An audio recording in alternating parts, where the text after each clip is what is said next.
The subcommittee will come to order.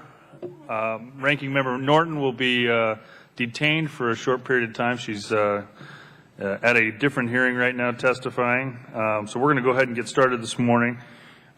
This hearing is focused on the General Services Administration's capital investment and leasing program and examining ways to cut spending and consolidate federal office space. Today we're reviewing the 2012 program and the remaining lease prospectuses from the 2011 program. Given the financial crisis facing our country, we simply must reduce the amount of money we spend to house federal employees. Excess and underutilized properties must be eliminated. The price we pay for space has to be controlled, and agencies will have to house more people in less space. The committee intends to scrutinize each project from this perspective in order to determine if they will save taxpayer money.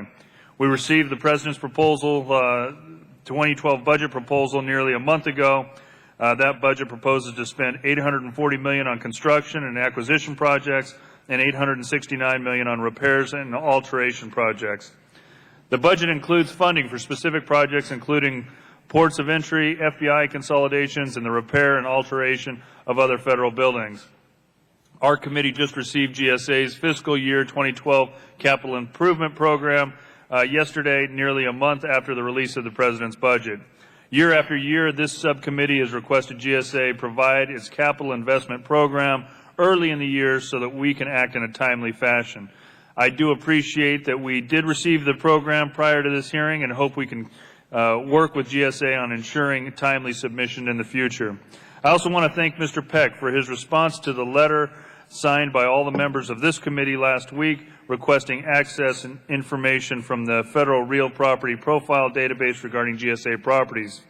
I do remain concerned, however, that some of the requests remain outstanding. For example, in January, GSA briefed subcommittee staff on the lease prospectuses still pending from the 2011 leasing program, and staff requested information on many of those projects. Responses to those requests were only received yesterday. In addition, at the hearing we had last month, members of the subcommittee asked for information to be submitted. Many of those deadlines are today, including the old post office building, an explanation to the subcommittee why the RFP has not been released, a list of properties losing money on an annual basis in the national capital region. We did have the operating costs in there, but without the revenues associated with that, it does not allow us the opportunity to see whether or not we're losing money. Recommendations on any changes needed to existing law to streamline the property disposal process. We will be coming out with our own recommendations in bill form, so we would certainly like to work with GSA on their recommendations in that process. I hope we're going to receive the responses to those questions very soon.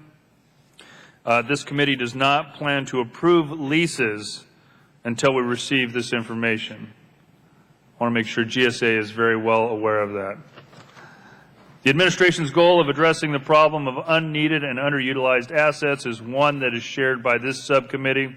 It is critical that we have access to relevant information in a timely fashion so that we can effectively work with GSA and the administration on proposals to stop waste when it comes to our public buildings and facilities.